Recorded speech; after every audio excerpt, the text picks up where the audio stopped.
আতিক বাবা, কেমন আছিস? আরে, এই কয়দিন তো ফোনে কথাই হলো, তাহলে আবার এটা জিজ্ঞাসা করা লাগে? এসেই দুষ্টুমি শুরু করে দিয়েছিস। আচ্ছা, রুমে যা, ফ্রেশ হয়ে খেতে আয়। তোর রুমটা আমি সাজিয়ে দিয়েছি। ও, ভালোই করেছো, আমার আর কষ্ট করতে হবে না। তারপর আমি রুমে গিয়ে ফ্রেশ হয়ে খেতে এলাম। মা, ভাইয়া কোথায়? তোর ভাইয়া ওর বন্ধুর বিয়েতে গেছে, কালকেই চলে আসবে। আরে এখন খেতে দাও তো, প্রচুর ক্ষুধা লাগছে। তারপর আমি খেয়ে দিয়ে আমার রুমে গেলাম। ও, আপনাদের তো পরিচয় দিতেই ভুলে গেছি। আমি কাব্য আহসান আতিক।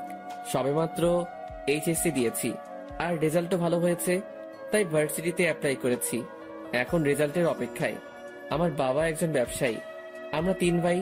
বড় ভাই বিয়ে করেছে, তার একটা বাচ্চাও আছে, তবে তারা আমার পরিবার থেকে আলাদা থাকে। তাই আমি, মেজো ভাই এবং বাবা মা নিয়েই আমার পরিবার। যাই হোক, এখন গল্পে আসি। আমি রুমে গিয়ে দিলাম ঘুম।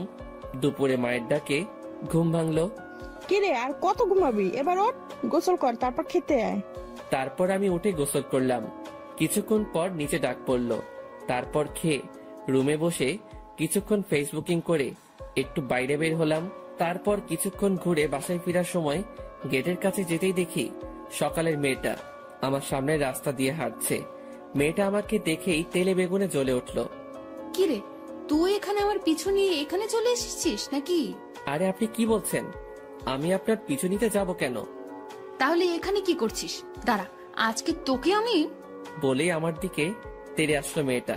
আমি অবস্থা বেগতিক দেখে পাশের একটা দোকানের দিকে দৌড় দিলাম। কি হলো, দৌড়াচ্ছিস কেন? দাঁড়া। আপনার মতো রাক্ষসী শাকচুন্নি পেত্নির সাথে কথা বলার চেয়ে দৌড়ানি ভালো। কি বললি তুই? তোকে আরেকবার হাতের কাছে পেলে তোকে মেরেই ফেলবো। আপনি আমাকে পেলে তো মারবেন?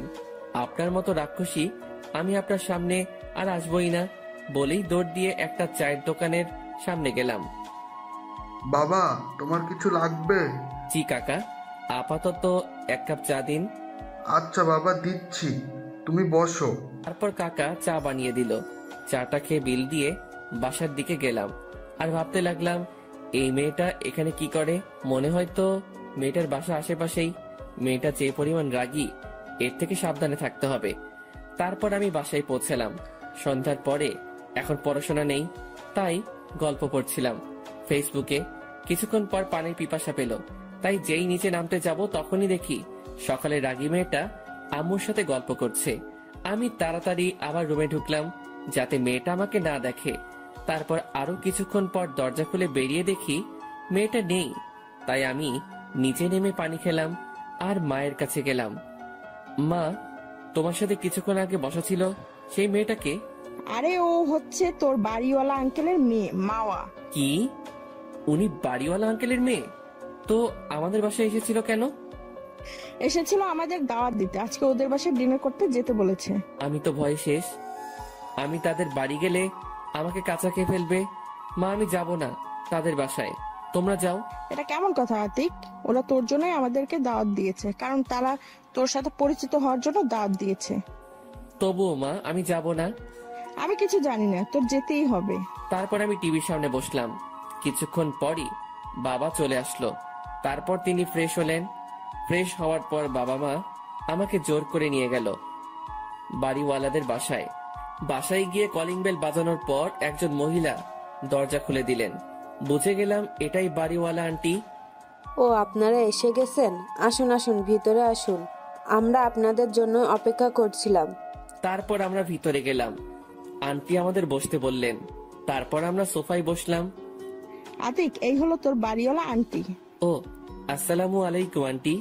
ওয়ালাইকুম আসসালাম। বাবা, তুমি তাহলে আতিক? জি আন্টি, আমি আতিক। তারপর আঙ্কেল আসলো, তার সাথেও পরিচিত হলাম। তাদের সাথে বসে আড্ডা দিচ্ছিলাম, তখনই মাওয়া আসলো। সে আমাকে খেয়াল করেনি। এ কি আন্টি, আমাকে ছাড়াই আড্ডা দিচ্ছ?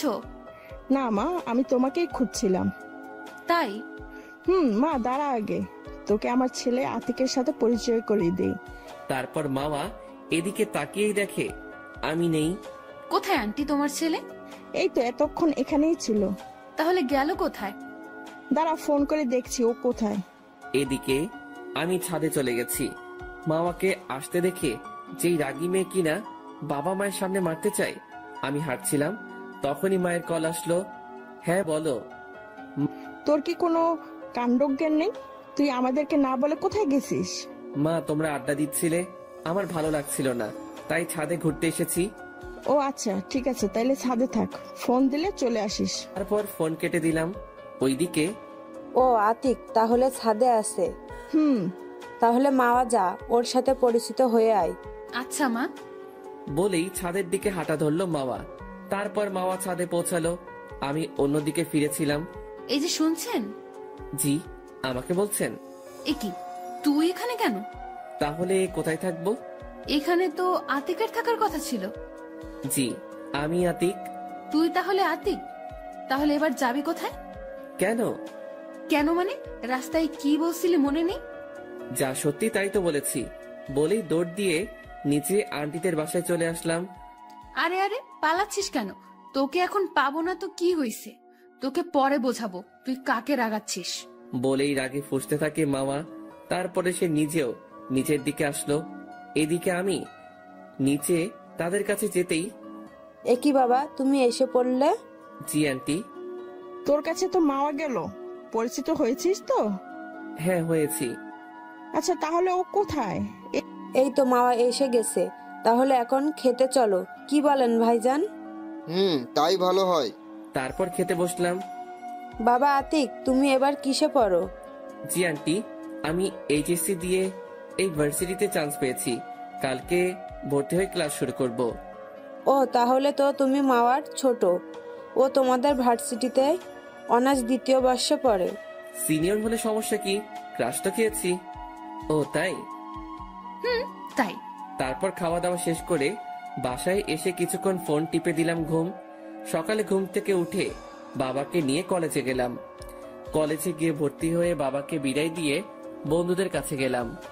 আপনাদের তো বলতেই ভুলে গেছি, আমার সাথে এই ভার্সিটিতে আমার আরো 3টা বন্ধু আছে। ওরা হলো সিয়াম, আনান ও সাকিব। তারপর ওদের কাছে যেতেই, কিরে ভর্তি হওয়া শেষ?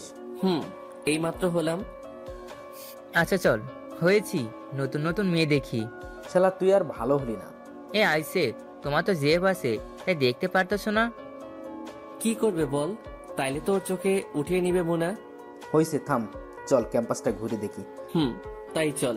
তারপর ক্যাম্পাসটা ঘুরে দেখতেছিলাম, তখনই ওই এইদিকে আয় তোরা। জি, আমাদের ডাকতেছেন? তোদেরই ডাকতেছি। আচ্ছা চল ভাই, গিয়ে দেখি। আচ্ছা চলো। তারপর তাদের কাছে গেলাম। তোরা কি নতুন ভার্সিটিতে? জি, আমরা নতুন। শোন, আমরা তোদের সিনিয়র, তাই আমাদের সম্মান দিবি। আচ্ছা আপু। এখন থেকে আমাদের যেখানেই দেখবি সেখানেই সালাম দিবি। আচ্ছা, আমরা তাহলে যাই। ওই থাম, আমরা তোদের যেতে বলেছি? না। তাহলে যাওয়ার কথা বললি কেন? এমনি বলেছি আপু। তোদের এই ভুলের শাস্তি পেতে হবে। আপু, এর জন্য আমার শাস্তি কিসের? ওই চুপ, একে তো ভুল করেছিস, তার উপর আবার মুখে মুখে কথা বলছিস। সরি আপু। সরি বললে কাজ হবে না। এখন তোদের দুটো অপশন থাকবে শাস্তি। একটা হলো তোদের জামা খুলতে হবে, আরেকটা হলো তোদের মধ্যে থেকে যে কোনো একজন কোনো একটা মেয়েকে কিস করতে হবে। তখনই কোথা থেকে যেন মামা এসে পড়লো। কি রে, এখানে কি করছিস ওদের নিয়ে? আরে ওদের র্যাগিং করতেছি। ও তাই? তাহলে তো ভালোই হলো। এদিকে আমাদের মধ্যে কথোপকথন। দোস্ত, এখন কি করবি? ভাই, কি করবি? শার্টটা খুলে তো মান ইজ্জত শেষ হয়ে যাবে। আমার মাথায় তো কিছু আসতেছে না। আতিক ভাই, তুই কিছু একটা কর। আচ্ছা দাঁড়া, দেখতেছি। কি বিড়বিড় করতেছিস? তোরা যা করার তাড়াতাড়ি কর। এখনই আমি মামা আপুর সামনে গিয়ে একবার চোখ মেরেই তার মাথাটা ধরেই ঠোঁটের সাথে ঠোঁট লাগিয়ে দিলাম। এটা দেখে তো মামার বন্ধুরাও, আমার বন্ধুরা অবাক, এমনকি মামা নিজেও অবাক। তারপর তাকে ছেড়ে দিয়েই, আপু আমাদের শাস্তি শেষ, আমরা যাই বলেই ওখান থেকে সবাই পালালাম। এই, তোকেও কিস করলো, তুই ওকে কিছু বললি না কেন? সরি মামা, আসলে আমি ওদের শাস্তি দিয়েছিলাম, সেই শাস্তিটা যে তোর উপর যাবে বুঝতে পারিনি। ওর অবস্থা আমি খারাপ করে ছাড়বো। ওর কি করে সাহস হয় আমাকে কিস করার? আচ্ছা বাদ দে, একটু মাথা ঠান্ডা কর। আর ছেলেটার কিন্তু সাহস আছে বলতে হবে, ওকে বয়ফ্রেন্ড বানিয়ে নে। দেখ, এমনিতেই মাথা গরম আছে, আর গরম করিস না। চল ক্লাসে চল। মামার রাগ দেখে ওরা আর কিছু না বলে মামার সাথে ক্লাসে চলে গেল। অন্যদিকে আমরা পালিয়ে এক জায়গায় এসে দাঁড়ালাম। ভাই তুই এটা করলি কেমনি? ওই সুন্দরী মেয়েটাকে কিস করলি? ভাই আমাদের পরে যদি ওই মেয়েটা পায় অবস্থা খারাপ করে দিব। শালা, তোদের নয় আমার অবস্থা খারাপ করবে, আর এটা তোদের ভাবি। মানে কি বলতে চাচ্ছিস বুঝিয়ে বল। ওকে আমার ভালো লাগে, আমার প্রথম ক্রাশ, আর ও আমাদের বাড়িওয়ালার মেয়ে। বলিস কি শালা, তোর চয়েস আছে বলতে হবে। ভাই দেখতে সেই, কিন্তু বড় এবং মনে হয় প্রচুর রাগী। পাইলে আসার সময় দেখেছিলাম চোখ দিয়ে মনে হয় আগুন বের হচ্ছে। আরে ভাই, যা হবে পরে দেখা যাবে, এখন ক্লাসে চল। এমনিতেই আজকে প্রথম ক্লাস। তাই চল। ওর সবাই মিলে ক্লাসে গেলাম। আজকে প্রথম দিন তো, তাই পরিচয় পর্বতেই ক্লাস শেষ। তারপর ক্লাস থেকে বের হয়ে বন্ধুদেরকে বিদায় দিয়ে বাসার দিকে রওনা দিলাম। তারপর বাসায় গিয়ে খেয়ে কিছু সময় গল্প লিখে তারপর ক্রিকেট খেলতে গেলাম। আসলে এই ক্রিকেট খেলার জন্যই আমি গল্প লেখার সময় খুব কম পাই। যাই হোক, খেলা শেষ করে বাসায় এসে কিছু খেয়ে কিছুক্ষণ এফবি ইউজ করে পড়তে বসলাম। তারপর রাতে খাবার খেয়ে ঘুমানোর চেষ্টা করলাম, কিন্তু ঘুম আসছে না। শুধু সকালের ব্যাপারটা নিয়ে ভয় করছে, তাই ভাবলাম একটু ছাদে যাই। তারপর ফোনটা নিয়ে ছাদে চলে গেলাম। গিয়ে দেখি একজন ছাদে দাঁড়িয়ে আছে। আমার আসা শব্দ পেয়ে যেই পিছনে ফিরল, তখনই দেখি মাওয়া। তাই আমি ভয়ে নিচে নামতে চাইলাম, তখনই ওই দাঁড়া, এদিকে আয়। তারপর আমি তার কাছে গেলাম। জি বলুন। তুই পেয়েছিসটা কি বলতো? তুই আমাকে কিস করলি কেন? আসলে কি? আসলে আমি তোমাকে ভালোবাসি। কি বললি? তুই জানিস আমি তোর বড়, তারপরে তুই এটা ভাবলি কি করে? বড় হয়েছে তো কি হয়েছে, বড় মেয়েরা কি তাদের থেকে জুনিয়র কাউকে বিয়ে করে না? করে, তবে আমি তোকে ভালোবাসতে পারবো না। তোকে যেন আমার চোখের সামনে আর না দেখি। বলেই ছাদ থেকে নিচে নেমে গেল মামা। আমি ছাদে দাঁড়িয়ে ভাবতে লাগলাম, আগে কখনো কাউকে দেখে ভালো লাগেনি। তোমাকে আমার এই মন চায়, তাই তুমি আমাকে যতই দূরে থাকতে বলো না কেন, আমি তোমার থেকে আমার ভালোবাসা আদায় করে নিবই। তারপর ছাদ থেকে নিচে নেমে দিলাম ঘুম। পরের দিন সকালবেলা আম্মুর ডাকে ঘুম থেকে উঠে নাস্তা করে কলেজে গেলাম। তারপর বন্ধুদের কাছে গেলাম। দোস্ত, একটা সমস্যায় পড়ে গেছি। কেন, তোর আবার কি হয়েছে? আর বলিস না ভাই, তোদের ভাবিকে কিভাবে পটাবো বুঝতেছি না। আরে ভাই, আগে তো প্রপোজ কর। আরে শালা, করেছি প্রপোজ, কিন্তু রিজেক্টেড। কিভাবে করলি প্রপোজ? তখনই দুটো মেয়ে আসলো। হাই, আমি তিথি। আর আমি অধরা। তারপর আমরাও আমাদের পরিচয় দিলাম। তো আপনারা কিসের জন্য এসেছেন? এই আপনি কি তুই করে বলেন? আমরা একই ইয়ারে পড়ি, তাই তোদের সাথে ফ্রেন্ডশিপ করতে এসেছি।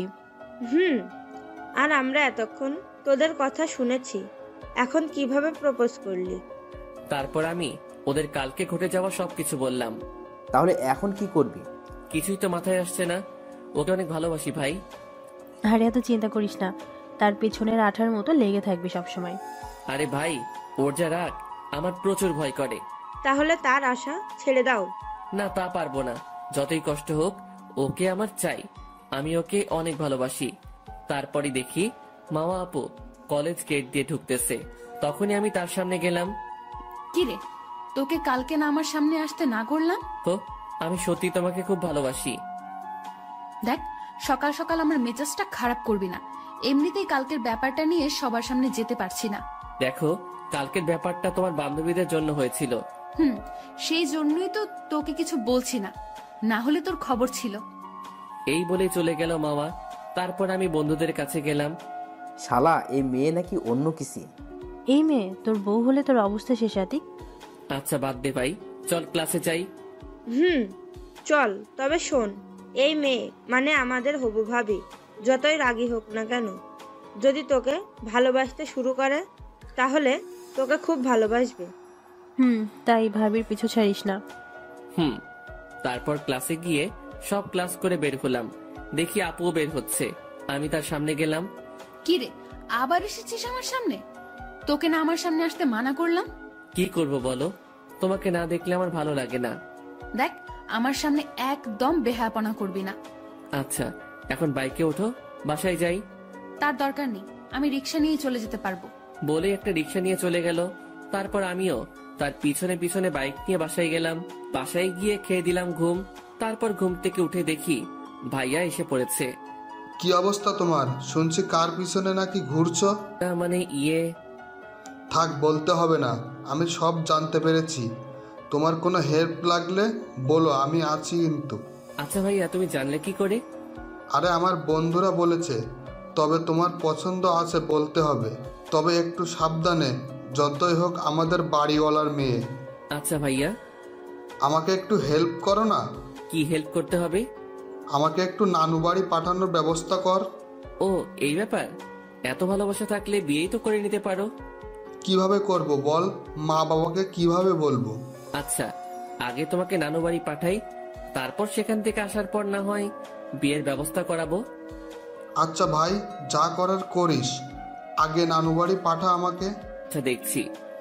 ও, আপনারা তো কিছুই বোঝেননি। আসলে নানু বাড়ি আমার খালাতো বোনের বান্ধবীর সাথে ভাইয়া রিলেশন করে। তার নাম নিঝুম, তাই ভাইয়ার নানু বাড়ি যাওয়ার এত ইচ্ছে। যাই হোক, তারপর বাইরে গিয়ে হালকা কিছু নাস্তা করে বাসায় এসে পড়তে বসলাম। কিছুক্ষণ পরে ছাদে গেলাম, তারপর মোবাইলে একটা গান শুনতে লাগলাম। কিছুক্ষণ পর মাওয়া এলো। কিরে, ছাদে কি করিস? তোকে যেন আর ছাদে না দেখি। কেন? ছাদে আসলে প্রবলেম কি? তোকে আসতে মানা করেছি তো, আসবি না। আমি আসবই তোমাকে দেখতে ছাদে, দেখি তুমি কত দাঁড়াতে পারো। এখন নিচে যা, আমাকে এখানে বসে শান্তিতে পড়তে দে। আচ্ছা ঠিক আছে, তোমার পড়ায় বিরক্ত করতে চাই না, তাই চলে গেলাম। তারপর নিচে চলে আসলাম। নিচে কিছুক্ষণ ফোন টেপার পর নিচে খেতে ডাক দিল। তারপর খাবার টেবিলে গিয়ে খেতে শুরু করলাম। বাবা ভাইয়াকে নানু বাড়ি পাঠিয়ে দাও কয়েকদিনের জন্য। কেন, কি হয়েছে? আসলে বাবা, আমি কতদিন নানু বাড়ি বেরিয়ে এসেছি, কিন্তু ভাইয়া যেতে পারিনি, তাই ভাইয়া রাগ করেছে। ও, এই ব্যাপার। আচ্ছা ঠিক আছে, তাহলে যাক, কয়েকদিন ঘুরে আসুক। তাইলে আজকে রাতের ভিতর ব্যাগ গুছিয়ে নে, কালকে সকালে চলে যাস। আচ্ছা মা। তারপর খাওয়া শেষে ভাইয়া আমাকে ধন্যবাদ দিয়ে চলে গেল। পরের দিন সকালবেলা মায়ের ডাকে ঘুম ভাঙলো। কিরে ওঠ, তোর ভাইয়া নানু বাড়ি যাবে, তোকে খাবার টেবিলে ডাকছে। আচ্ছা, আমি ফ্রেশ হয়ে আসতেছি। আমি ওয়াশরুমে গিয়ে ফ্রেশ হয়ে খাবার টেবিলে গেলাম। তারপর খেয়ে ভাইয়াকে নিয়ে বের হলাম। এটা আমাদের দুই ভাইয়ের মধ্যে একটি কাজ। আমি কোথাও গেলে সে দিয়ে আসবে, সে কোথাও গেলে আমি দিয়ে আসবো। কথা বলতে বলতে বাস স্ট্যান্ডে পৌঁছে গেলাম। তারপর বাইক থেকে নামলাম। শোন, কোনো সমস্যা হলে জানাবি। আর এই নে 2000 টাকা। টাকা নিয়ে আমি কি করব?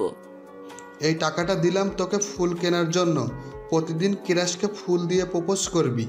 কিন্তু টাকা তো আমার কাছে ছিল। টাকা থাকলেই বা কি, আমি টাকা দিয়েছি, রেখে দে। আচ্ছা ভাইয়া, সাবধানে যাবে, গিয়ে আমাকে ফোন করবে। আচ্ছা, গিয়ে তোকে তোর ভাবির সাথেও কথা বলাবো। আচ্ছা ভাইয়া। তারপর বাস স্টার্ট হলো। ভাইয়াকে বিদায় দিয়ে সেখান থেকে একটা ফুলের দোকানে গিয়ে ফুল কিনে কলেজের দিকে রওনা দিলাম। তারপর কলেজে পৌঁছানো মাত্রই দেখি আপুও কলেজে প্রবেশ করতেছে। আমি তার সামনে গেলাম। I love you. তুই আবার এসেছিস? তোকে বললাম তো আমি তোকে ভালোবাসি না। এই কথা তোকে কতবার বলতে হবে? কিন্তু আমি তোমাকে ভালোবাসি। আর যেন তোকে আমার পেছনে না দেখি। বলেই চলে গেল মামা। তারপর ওখান থেকে বন্ধুদের কাছে গেলাম। শালা আজকে থাপ্পড় খেলি? তো কি হয়েছে, ওকে তো আমি ভালোবাসি, তাই এই থাপ্পড় কিছু না। আচ্ছা ভাই, যা ভালো বুঝুস। ভাই তুই চিন্তা করিস না, আরো কষ্ট করতে হবে তোকে সাকসেস হতে হলে। এখন ক্লাসে চল। তারপর ক্লাস করে বের হলাম। গেটের কাছে দাঁড়িয়ে আছি মামার আসার জন্য, আর সে এসেও পড়লো। সে আমাকে দেখেও না দেখার ভান করে চলে যেতে লাগলো। এই যে মিস রাগি কিউটি। দেখ, সকালে থাপ্পড় মেরেছি, এখন কিছু করতে চাই না। এখন সামনে থেকে যা। তুমি মারলে আমাকে মারতে পারো, আমার সমস্যা নেই। ধুর বেহায়া। বলেই সামনে থেকে চলে গেল মাওয়া। তারপর একটা রিক্সা ডেকে রিক্সায় উঠে বাসার দিকে গেল, আর আতিক বাইক নিয়ে তার পিছনে বাসার দিকে গেল। সে রিক্সা থেকে নেমে বাসায় প্রবেশ করলো, আর আতিক বাইক পার্ক করে বাসায় গেল। তারপর বিকেলবেলা বাসা থেকে বের হওয়ার সময় বাড়িওয়ালা আঙ্কেলের সাথে দেখা হলো আতিকের। কি বাবা, কেমন আছো? জি আঙ্কেল, ভালো। আপনি কেমন আছেন? আমি ভালো আছি। তা বাবা, পড়ালেখা কেমন চলছে? জি আঙ্কেল, ভালোই। ও আচ্ছা বাবা, আমার মেয়েটাকে দেখে রেখো, ও তো তোমাদের ভার্সিটিতেই পড়ে। আচ্ছা আঙ্কেল, এটা তো এমনিতেই রাখবো। আচ্ছা যাও তাহলে। আচ্ছা আঙ্কেল। তারপর সেখান থেকে চলে গেল খেলতে। তারপর খেলাধুলা করে বন্ধুরা মিলে কিছুক্ষণ আড্ডা দিয়ে সন্ধ্যায় নাস্তা করে বাসায় আসলো আতিক। তারপর পড়তে বসলো। পড়তে গিয়ে মনে পড়লো এ সময় মাওয়া ছাদে থাকে, এখন একটু দেখে আসি। তারপর ফোনটা হাতে নিয়ে ছাদে গেল আতিক। আতিক দেখে মাওয়া দোলনার উপর বসে খুব মনোযোগ দিয়ে বই পড়ছে। আতিক একটা গান ছেড়ে গান শুনতে শুনতে তাকে দেখতে লাগলো। তখনই আতিকের দিকে মাওয়ার চোখ পড়লো। তুই আবার এখানে এসেছিস? তোকে না এখানে আসতে মানা করলাম। কি করব বলো, তোমাকে না দেখে যে থাকতে পারি না। তুই প্লিজ এখান থেকে যা। আমি তোমাকে ভালোবাসি, কেন এটা বুঝতে পারছো না? বলছি না আমাকে এই কথা কখনো বলবি না, আমি তোকে ভালোবাসি না। বলেই বইটা হাতে নিয়ে নিচে গেল মাওয়া। তারপর আতিক গালে হাত দিয়ে নিচে চলে গেল। এভাবেই চলে গেল 1 মাস। 1 মাস পর আজকে আতিকের ভাইয়া বাসায় আসবে। আতিক তাকে আনতে যাচ্ছে। এই 1 মাস আতিকের ভাইয়া নানু বাড়ি ও খালা বাড়ি বেরিয়েছে। এদিকে আতিকের অবস্থা, এই 1 মাসে প্রতিদিন মাওয়াকে ফুল দিয়ে প্রপোজ করেছে, বিনিময়ে পেয়েছে শুধু থাপ্পড়। তবুও থামেনি। প্রতিদিন সকালে কলেজে ছুটির পরে আবার রাতে ছাদেও প্রতিদিন আতিকই অপমান করে থাপ্পড় মেরেছে। যাই হোক, অবশেষে আতিক বাস স্ট্যান্ডে এসে পড়ল। আতিক কিছুক্ষণের মধ্যে আতিকের ভাইয়াও এসে পড়েছে। বাস থেকে নেমে আতিককে জড়িয়ে ধরলো। কিরে, কেমন আছিস? এই তো ভালো ভাইয়া, তুমি? আমিও ভালো। চেহারা দেখে মনে হচ্ছে তো তুই ভালো নেই। মাকে এখনো তোর ভালোবাসা বোঝাতে পারিসনি? ভাইয়া, অনেকভাবে চেষ্টা করেছি, কিন্তু আমার ভালোবাসা ও একটু বুঝতে চায় না। চিন্তা করিস না ভাই, সব ঠিক হয়ে যাবে। তাই যেন হয়। তারপর আতিক ওর ভাইকে বিশ্রাম নিতে বলে আতিক কলেজে চলে গেল। আতিককে দেখেই ওর বন্ধুরা আতিকের কাছে আসলো। শোন, তুই আজকে ভাবিকে প্রপোজ করবি না। কেন? শালার কত থাপ্পড় খাবি এভাবে, তোর আর ভালোবাসা বুঝনো লাগবে না। ভাই, আমি ওকে প্রচুর ভালোবাসি, এটা তোরা জানিস, তাহলে তোরা কেন আমাকে বাধা দিচ্ছিস? দেখ ভাই, যে মেয়েটা এত দিনেও তোর ভালোবাসাটা বুঝলো না, তাকে আর ভালোবাসার প্রয়োজন নেই। ভাই, তোরা যাই বলিস, আমি ওর পিছু ছাড়বো না। আরে ভাই তোরা থাম। আতিক, তুই আরেকটু চেষ্টা করে দেখ কি হয়। তারপর আতিক দেখলো মাওয়া গেট দিয়ে কলেজে প্রবেশ করছে। সে তার বান্ধবীদের কাছে যাচ্ছে। তখনই আতিক তার সামনে গেল। তুই কি আমাকে একটু শান্তিতে থাকতে দিবি না? তোমাকে আমি ভালোবাসি, আর কি করে বোঝাবো বলো? তোকে কতদিন বলছি আমি তোকে ভালোবাসি না, তোকে প্রতিদিন মারি, তারপরও কেন বেহায়ার মতো আমার সামনে আসিস? তোর কি লাজ লজ্জা বলতে কিছুই নেই? নাকি তোর বাবা মা তোকে সঠিক শিক্ষা দিতে পারেনি?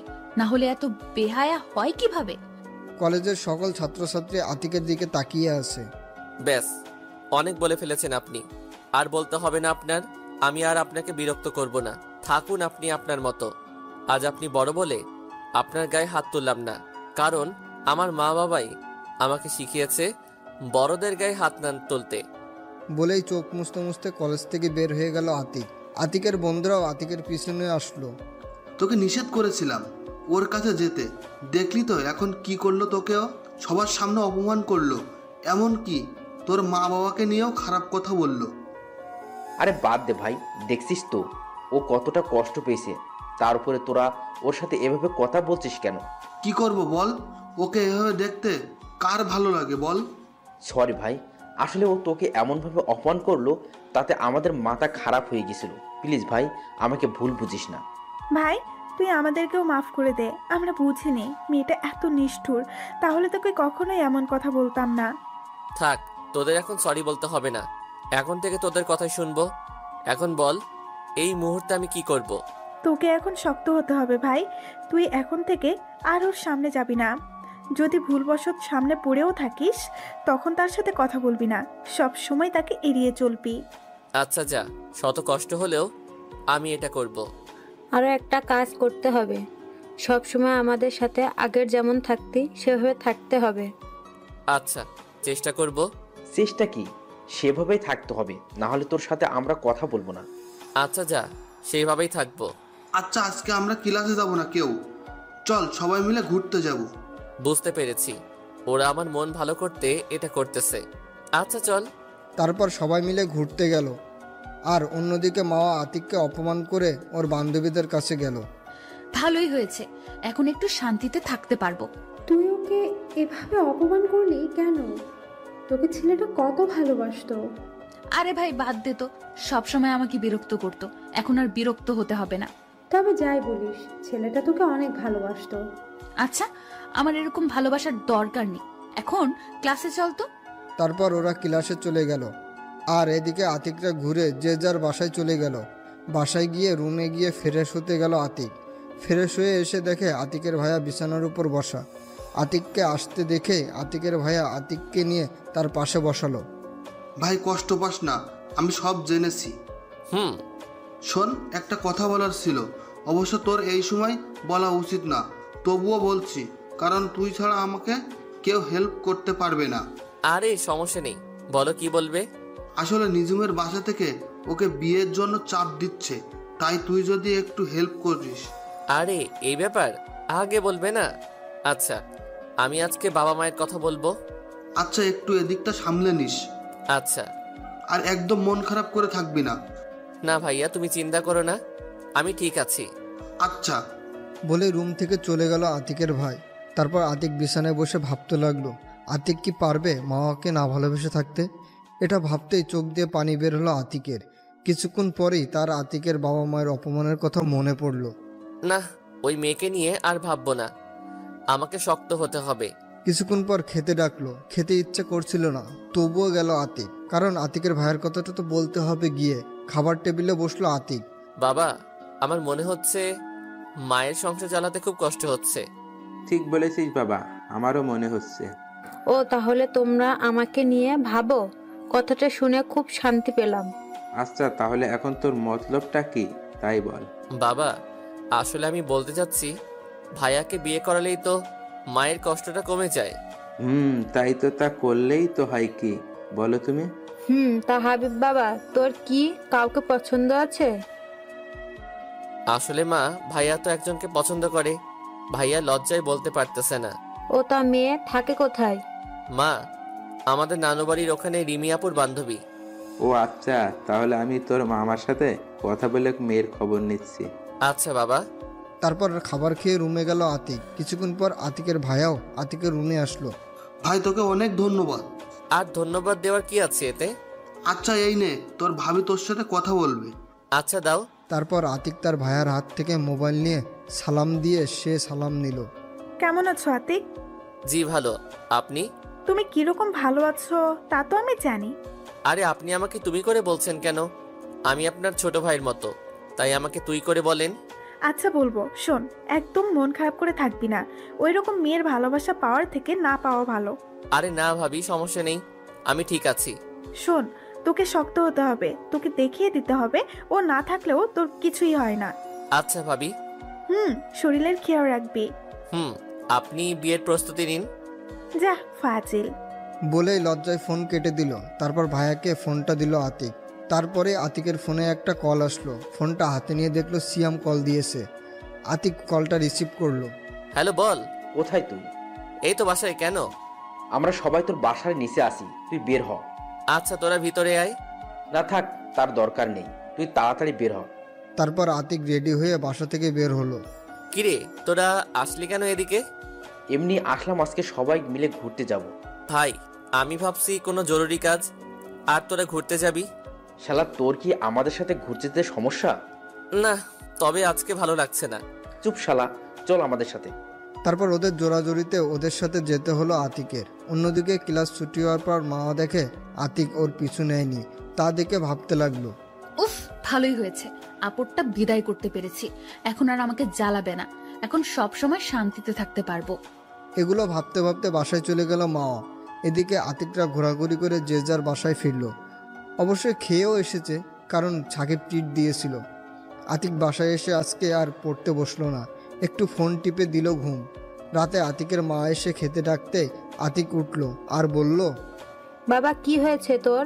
তুই তো আর অসময়ে ঘুমাস না। না মা, এমনি ভালো লাগছিল। ও আচ্ছা, নিচে খেতে আয়। না মা, আজকে খেতে ইচ্ছে করছে না। কি খাবি না? কেন জানিস না তোর বাবা তুই বাসায় থাকলে তুই না খেলে খায় না? আর তোর বাবা তোকে ডাকছে, কি যেন জরুরি কথা আছে। আচ্ছা চলো। তারপর আতিক তার মায়ের সাথে খেতে গেলে গিয়ে দেখে তার ভাইয়াও এসেছে এবং বাবাও বসে আছে। আমাকে ডেকেছেন বাবা? বস, তারপর বলছি। বলেন। শোনো, আমরা ঠিক করেছি তোমার ভাইয়ের জন্য তুমি যাকে বলেছো তাকে দেখতে যাব। তোমার মামার সাথে আমাদের কথা হয়েছে। ও আচ্ছা, তাইলে যাবেন ভাইয়া? কি বলে? তোর ভাইয়া রাজি আছে। ও আচ্ছা, তাইলে কবে যাবেন?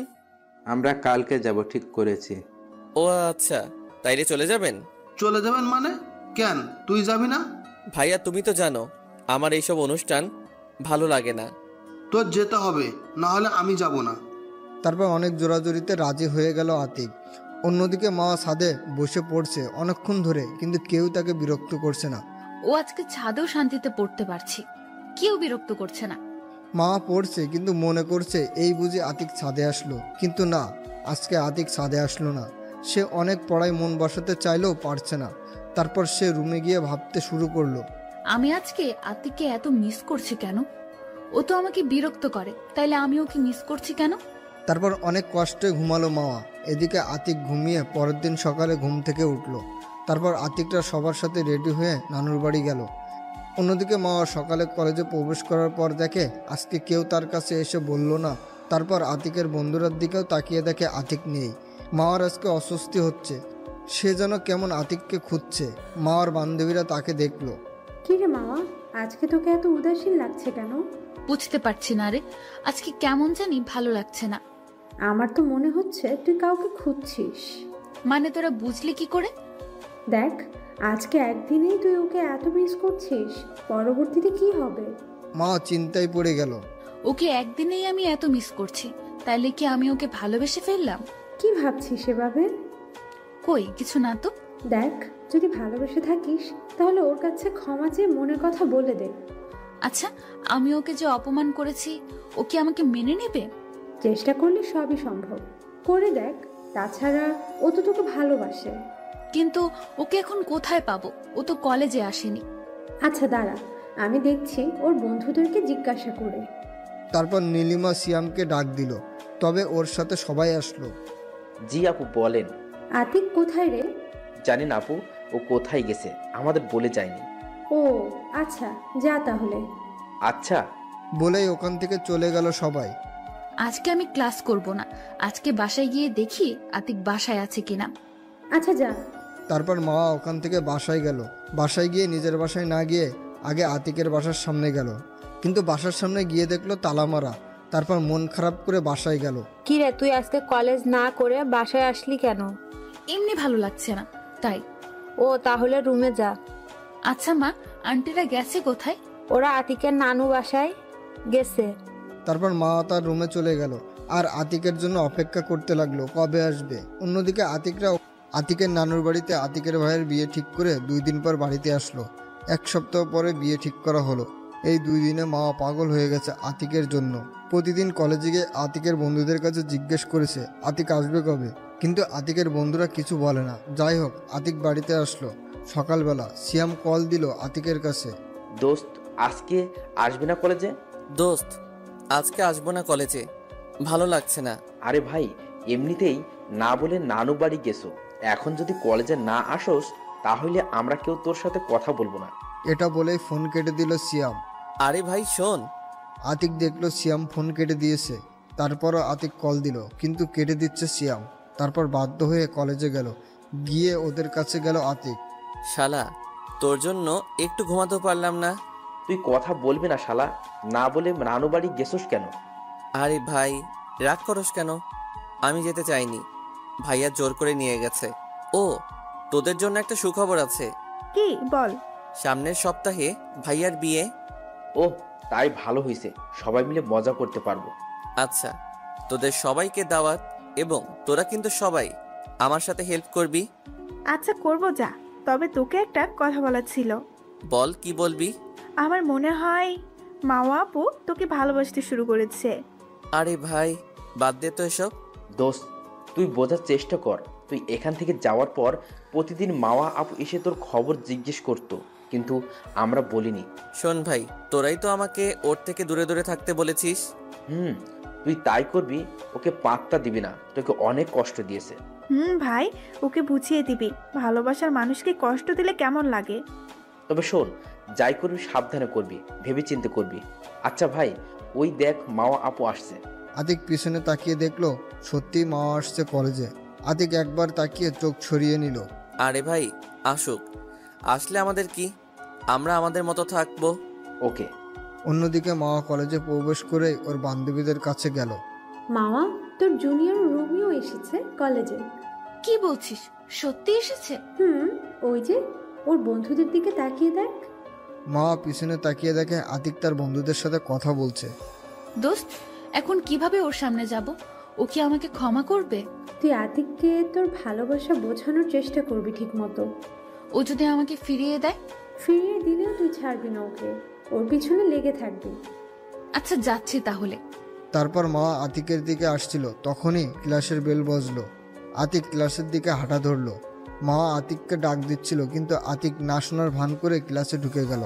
তারপর মাওয়ার বান্ধবীরা ওর কাছে আসলো। যা, একটুর জন্য ধরতে পারলাম না। থাক, ছুটির পর ধরবি। তাই করতে হবে। এখন ক্লাসে যাই। চল। তারপর ওরা ক্লাসে চলে গেল। এদিকে আতিক ক্লাসে গেল, স্যার এখনো আসেনি। দোস্ত, তোকে তো আপু ডাকছিল, সাড়া দিল না কেন? আরে ভাই বাদ দে তো, এমনিতেই এতটা পথ জার্নি করে এসেছি, শরীরটা ভালো লাগছে না। ও তাই? তাই এই ক্লাস করে বাসায় চলে যাব। তখনই স্যার এসে পড়লো, তাই ওরা কিছু বলতে পারেনি। তারপর আতিক একটা ক্লাস করে বাসায় চলে আসলো, আর শরীর খারাপ থাকায় দিল এক ঘুম। এদিকে মাওয়ার ক্লাসে মন নেই, তার শুধু আতিককে নিয়ে চিন্তা, কখন ক্লাস শেষ হবে আর আতিকের কাছে যাবে। অবশেষে তার সবগুলো ক্লাস শেষ হলো এবং তাড়াতাড়ি গুছিয়ে বাইরে আসলো, কিন্তু বাইরে এসে দেখে আতিক নেই ওর বন্ধুদের সাথে। তারপর সিয়ামকে ডাক দিল। ওই সিয়াম, এদিকে আসো। জি আপু বলেন। এ কি, তুমি আমাকে আপু বলছো কেন? তোমরা তো সবাই আমাকে ভাবি বলে ডাকতে। জি আপু, আগে ডাকতাম, কিন্তু এখন আর ডাকবো না, কারণ যার জন্য ভাবি ডাকতাম সে ডাকতে মানা করছে। দেখো তোমরা, আমি বুঝেছি আমি ভুল করেছি। প্লিজ তোমরা আমাকে হেল্প করো, কারণ আতিককে আমি খুব ভালোবাসি। দেখেন আপু, এখন কেঁদে লাভ কি? আর আতিক এখন অনেক পাল্টে গেছে। আমরা ওকে আপনার কথা বললে আমাদের সাথে বন্ধুত্বই নষ্ট করে দেয়। কেন উপায় নেই ওকে আগের মতো করার? উপায় থাকবে না কেন? উপায় তো আছেই, তবে সেটা আপনাকে করতে হবে। কিভাবে করবেন সেটা আমরা জানি না। প্লিজ তোমরা আমাকে হেল্প করো। সরি আপু, আপনি আমাদের বন্ধুটার সাথে যা করছেন, এতে আপনাকে হেল্প করা আমাদের দ্বারা পসিবল হবে না। এই তোরা চল। চল। তারপর ওরা চলে গেল। মাওয়া আর কিছু বলতে পারলো না, কেঁদে দিল। তখনই ওর বান্ধবীরা আসলো। আরে কাঁদছিস কেন? এতটুকুইতে ভেঙে পড়লে চলবে না। তোকে ভালোভাবে আতিকের মন জয় করার চেষ্টা করতে হবে। কিন্তু কিভাবে? তুই চেষ্টা করলেই পারবি। এখন চল, বাসায় যাওয়া যাক। তারপর মাওয়া ওর বান্ধবীদের বিদায় দিয়ে বাসায় চলে গেল। বাসায় গিয়ে দেখে আন্টি বসে আছে। ও তুই এসে গেছিস? যা ফ্রেশ হয়ে আয়, খেতে দিচ্ছি। মা, আমি পরে খাবো, আগে আন্টির সাথে দেখা করে আসি। বলেই দৌড়ে চলে গেল। মাওয়ার মা মাওয়াকে ডাকলো। আরে শোন পাগল মেয়ে। শুনেই চলে গেল মাওয়া। মাওয়া আতিকদের বাসার সামনে এসে কলিং বেল বাজাতে আতিকের মা দরজা খুলে দিল। আরে মাওয়া, আয় ভেতরে আয়। তুমি না বললেও আসবো। আমি না বললেও আসবি মানে? বাদ দাও, আগে বলো তোমরা আমাকে না জানিয়ে বেড়াতে গিয়েছিলে কেন? গিয়েছিলাম তো, তাতে তোর কি? আমারই তো, সব বাদ দাও। এখন বলো আতিক কোথায়? আতিক তোর রুমে আছে। কেন, কি হয়েছে? কিছু না, আসলে আতিকের কাছে আমার একটা বই আছে, সেটা নিতে এসেছি। ও আচ্ছা, তাহলে আমি ওকে ডেকে দিচ্ছি। না, তা ডাকতে হবে না, আমি ওর রুমে গিয়ে বইটা নিয়ে আসছি। আচ্ছা যা। তারপর মাওয়া আতিকের রুমে আসলো। দরজাটা খোলাই ছিল। দেখে আতিক ঘুমাচ্ছিল, তাই আতিকের উপর শুয়ে পড়লো। এদিকে আতিক ঘুমাচ্ছিল, তখনই মনে হলো কিছু একটা ভারী জিনিস আতিকের বুকে রাখা। তারপর চোখ খুলেই দেখে মাওয়া আতিকের বুকের উপর শুয়ে আতিককে জড়িয়ে ধরেছে। আতিক এক ঝটকায় তাকে নিজের কাছ থেকে ছাড়িয়ে নিল। তারপর আতিক বিছানা থেকে নামলো। সেও ঝটকা খায় আতিককে উঠে যেতে দেখে বিছানায় উঠে বসে। আপনি এখানে কি করছেন? আমি এখানে কি করছি মানে? আর কিছুদিন পর এটা আমারও রুম হবে। এটা আপনার রুম হবে মানে? আমাদের বিয়ে হলে তো এটা আমারও রুম হবে। কি আবল তাবল বলছেন? এটা আমাদের বিয়ে হবে মানে? আপনি কি পাগল হয়েছেন? হ্যাঁ, আমি পাগল হয়েছি তোমার ভালোবাসায়। আমি তোমাকে ভালোবেসে ফেলেছি। আগের ব্যবহারের জন্য প্লিজ তুমি আমাকে মাফ করে দাও। বাহ, তুই থেকে তুমিতে চলে গেলেন, ভালো তো। আর এখন আর আপনাকে ভালোবাসি না, প্লিজ চলে যান এখান থেকে। আমি জানি তুমি আমাকে এখনো ভালোবাসো, শুধু আমার উপর অভিমান জমে আছে। ধুর, আপনি জানতো এখান থেকে আপনার সাথে কথা বলার কোনো মুড নেই। বলেই রুম থেকে বেরিয়ে গেল মাওয়া।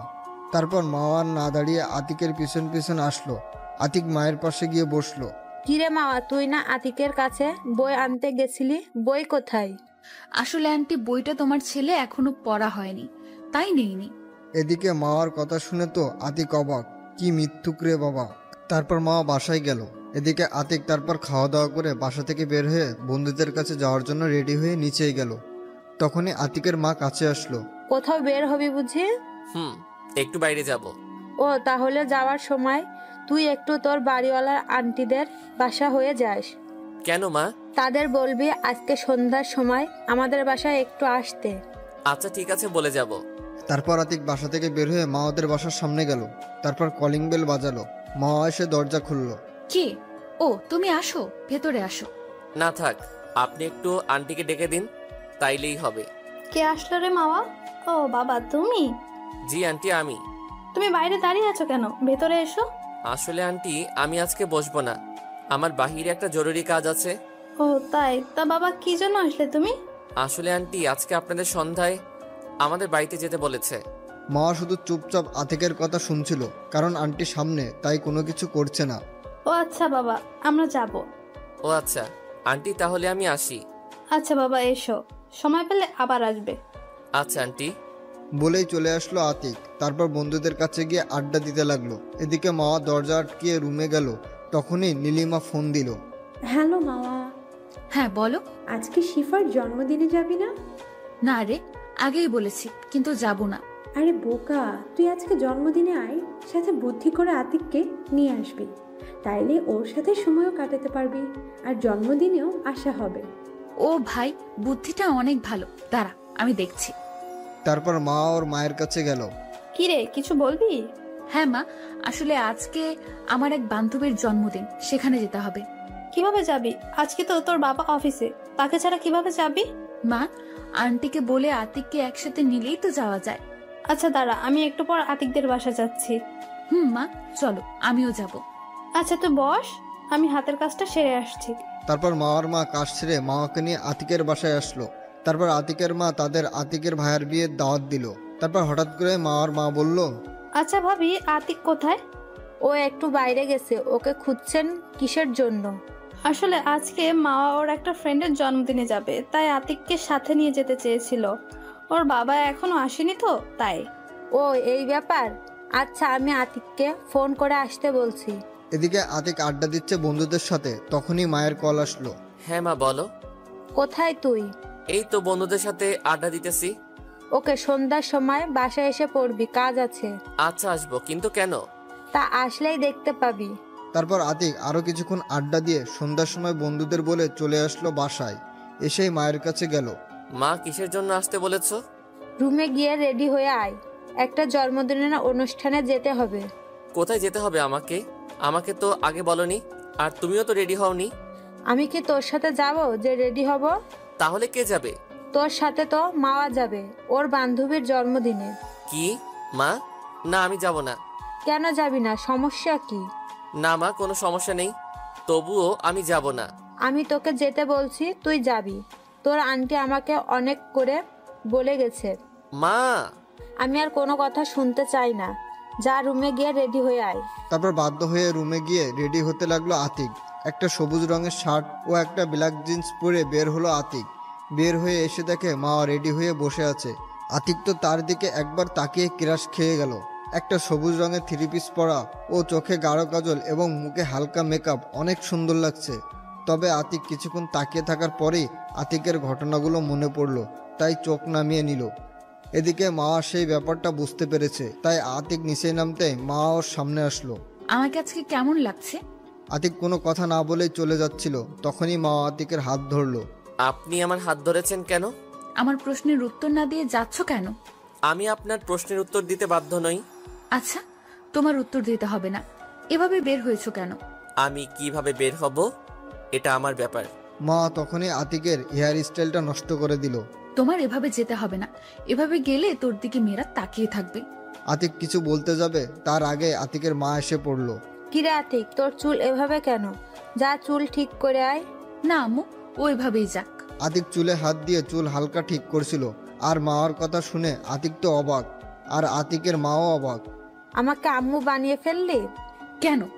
তোমাকে আম্মু ডাকলে তোমার সমস্যা? আরে আমি বলছি কোনো সমস্যা আছে? তুই ডাকিস। আচ্ছা আন্টি, আমরা গেলাম। আচ্ছা যা, তবে সাবধানে যাবি। তারপর দুজনে বাসা থেকে বের হলো। মাওয়া একটা রিক্সা ডাক দিল এবং সেই রিক্সায় উঠলো। এসো, রিক্সায় ওঠো। না, আপনি যান, আমি অন্য রিক্সায় আপনার পিছু পিছু আসছি। না, তুমি এই রিক্সায় ওঠো। না, যাব না, আপনি যান, আমি আসছি। তুমি রিক্সায় উঠবে নাকি আমি বাসায় গিয়ে আম্মুকে ডেকে আনবো? বাবা ওঠো, বৌমা এত করে বলছে, ওঠো। না কাকা, আসলে কাকা ও আমার উপর রাগ করে রিক্সায় উঠছে না, প্লিজ একটু বোঝান। তারপর কাকার জোরাজোরিতে রিক্সায় উঠলো। মা আতিকের হাত ধরার চেষ্টা করছে, কিন্তু যতবারই ধরার চেষ্টা করে ততবারই হাত সরিয়ে নিচ্ছে। এভাবে চলে আসলো গন্তব্যস্থানে, সিফাদের বাসার সামনে। তারপর রিক্সা থেকে নেমে আতিক ভাড়া দেওয়ার জন্য মা ভাড়া দিয়ে দিল। তারপর সিফাদের বাসায় প্রবেশ করলো। তখনই দেখলো অনেকগুলো মেয়ে মাওয়ার কাছে আসলো। 2 থেকে 3 জনকে চিনে আতিক, তাই বুঝতে পারলো এরা মাওয়ার বান্ধবী। তাদের আসতে দেখে আতিক চলে গেল অন্য এক পাশে, সেখানে গিয়ে দাঁড়িয়ে রইল। কি করবে একা? কিছুই তো ভালো লাগছে না। অন্যদিকে মাওয়ার বান্ধবীরা, আতিককে আজকে সেই লাগছে দোস্ত। একদম নজর দিবি না, চোখ তুলে নেব। আচ্ছা বাদ দে, আতিক কি তোকে মেনে নিয়েছে? না রে, আমাকে দেখলেই এড়িয়ে চলে। তবে আমি জানি এটা ওর অভিমান, আমাকে যে করেই হোক ওর অভিমান ভাঙাতেই হবে। একটু ভালোভাবে, কারণ তুই ওকে অনেক কষ্ট দিয়েছিস। আচ্ছা, আমি এখন ওর কাছে যাচ্ছি, ও মনে হয় একা বোর হচ্ছে। আচ্ছা যা, আমাদের কাছে নিয়ে আয় তোর জুনিয়র লাভারটাকে। আচ্ছা দাঁড়া, নিয়ে আসছি। তারপর মা আতিকের কাছে আসলো। এখানে একলা কি করছো? চলো ওখানে ওদের সাথে আড্ডা দেই। থাক, এখানে আমি একাই ভালো আছি, আপনি গিয়ে তাদের সাথে আড্ডা দেন। আরে চলো না, কি হয়েছে? বলে আতিকের হাত ধরে টানতে শুরু করলো মা। তারপর বাধ্য হয়ে মার সাথে সেখানে গেল আতিক। কি দুলা ভাই, আমাদের কাছে আসতে এত লজ্জা পেলে হয় নাকি? মাও আসতে বারণ করেছে। প্রথমত আমি আপনাদের দুলাভাই নই, আর আপনার আমার বড় আপু, তাই আপনাদের কাছে আসতে লজ্জা কিসের? তাই নাকি? তাহলে আমাদের সাথে দেখে ওই পাশে চলে গেল কেন? আসলে আমার কোনো অনুষ্ঠানে বন্ধুদের ছাড়া যেতে ইচ্ছে করে না। ও আচ্ছা। তারপর জন্মদিনের অনুষ্ঠান সম্পূর্ণ করে মা ওকে নিয়ে বাসায় এসে ঘুম দিল আতিক। পরের দিন সকালবেলা ঘুম থেকে উঠে নাস্তা করে কলেজে গেল আতিক। তারপর সব বন্ধুরা এক হয়ে আড্ডা দিচ্ছিল। দোস্ত, মাও আপুকে এত সহজে ছেড়ে দিবি না, ওকে কষ্ট কি বুঝতে হবে। আমি ওকে কষ্ট দিব? দোস্ত শোন, মাথা ঠান্ডা রাখিস, কষ্ট দিতে গিয়ে আবার বেশি করে ফেলিস না। আমরা জানি তুই মাও আপুকে ভালোবাসিস, তাই হালকা কষ্ট দিয়ে মেনে নে। আচ্ছা, ভেবে দেখবো। তোরা ওর কথা বাদ দে তো। আরে ওই দেখ, মাওয়া আপু কলেজ এসেছে। আরে আসুক, তাতে আমাদের কি, আমরা আমাদের মতো থাকবো। মা আজকে ওর বন্ধুদের কাছে না গিয়ে সোজা আতিকের পাশে এসে বসলো। আতিক সেটা দেখে উঠে সেখান থেকে ক্লাসের দিকে হাঁটা ধরলো। এদিকে মা আতিককে উঠতে দেখতে দৌড়ে গিয়ে আতিকের হাত ধরলো। আপনি আমার হাত ধরেছেন কেন? আমি তোমাকে ভালোবাসি, তুমি আমাকে এভাবে এড়িয়ে চলছো কেন? আমি আপনাকে ভালোবাসি না, প্লিজ আপনি আমাকে আর বিরক্ত করবেন না। মা তখন আতিকের মাথাটা ধরে টান দিয়ে ঠোঁটের সাথে ঠোঁট মিশিয়ে দিল, যেটা থেকে আতিক থমকে গেল। আতিক ভাবতেও পারেনি মা কলেজের সবার সামনে এমনটা করবে।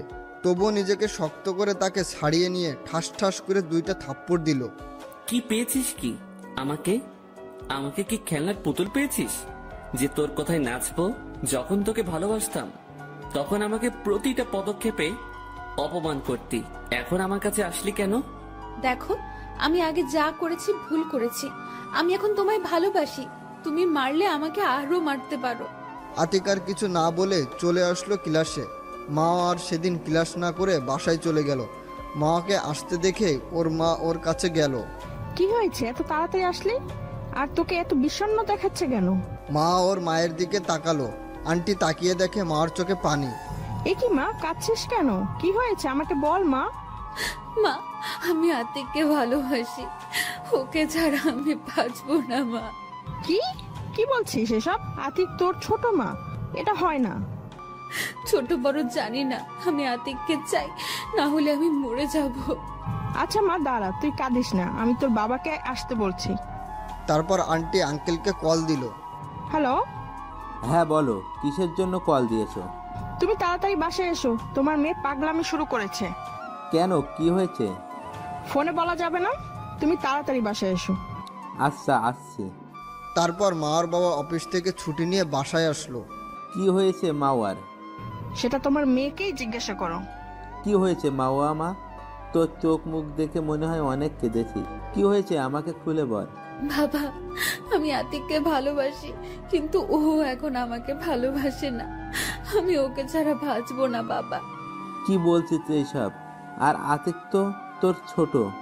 ছোট হলেও আমাকে ভালোবাসতো, কিন্তু আমি। তারপর আতিকের সাথে ঘটনা শুরু থেকে সব খুলে বলল মা। তাহলে এখন কি দোষ তোর? দোষ আমার, কিন্তু আমি এখন আতিককে সত্যি খুব ভালোবাসি। আমি আতিককে ছাড়া বাঁচবো না। এভাবে ভেঙে পড়িস না, আমি দেখছি কি করা যায়।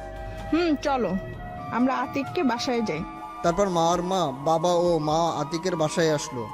বাসায় এসে মাওয়ার মাকে সব খুলে বলল। ও এই ব্যাপার, এটা তো আমি আগেই বুঝতে পেরেছিলাম, যেদিন তুই আমার থেকে আম্মু ডাকার পারমিশন নিয়েছিলি। তাহলে এখন ছেলের বউ করে নাও। কেন রে, আমার ছেলেটা তোকে একেবারে পাগল করে ফেলেছে ওর প্রেমে? আচ্ছা যা, তোকে আমার ছেলের বউ করব। সত্যি বলে খুশিতে জড়িয়ে ধরলো মাওয়া। আচ্ছা ভাবি, একটা কাজ করলে হয় না? আপনি আপনার দুই ছেলের বিয়ে একসাথে দিবেন। সেটা করলে তো আরো ভালো হয়। তবে এই বিয়েতে আতিককে একটা প্ল্যান করে রাজি করাতে হবে। কিন্তু কিভাবে? শোনেন। তারপর মা ও তার মাকে প্ল্যান বুঝিয়ে দিল। কিন্তু এটা করলে তো আতিক আমার প্রতি আরো রেগে যাবে। এই বিয়ের পর সব রাগ ভাঙানোর দায়িত্ব তোর। এখন তুই পারবি কিনা বল। তুমি যা বলবে তাই পারবো, শুধু আতিককে পেলেই হবে। তারপর মা এবং আন্টি বাসায় চলে গেল। এদিকে আতিক ক্লাস করে বাসায় আসলো।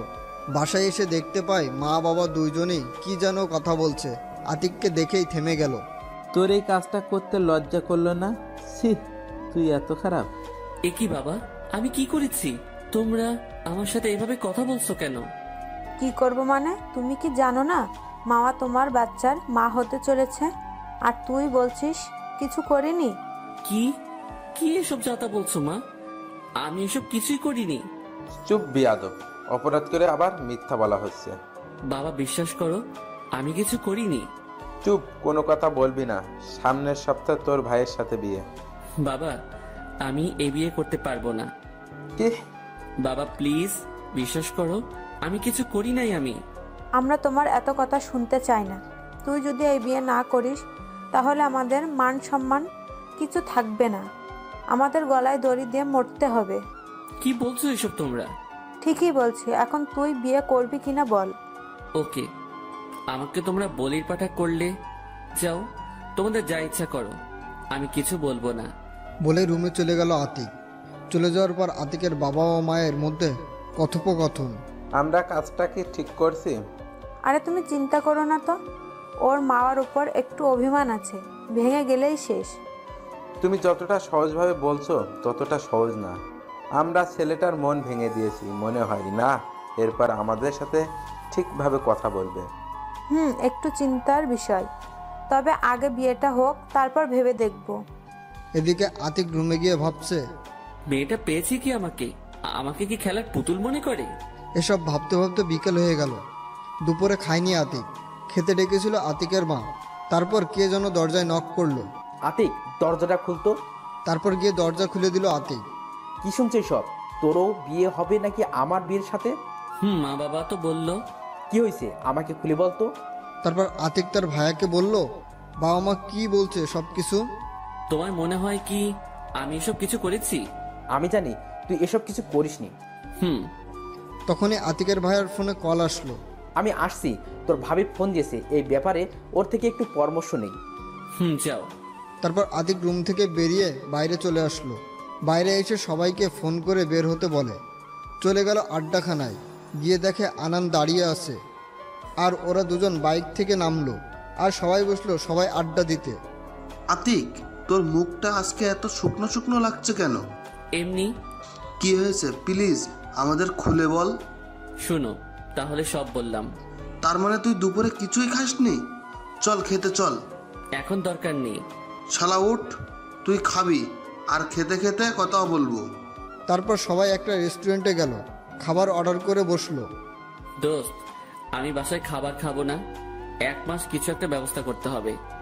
আরে সমস্যা নেই, আমার যে ফান্ডে টাকা রাখছিলাম সেটা দিয়ে আমরা 4 জন 1 মাস বাইরে খাবো। সেটা করলেই তো হয়।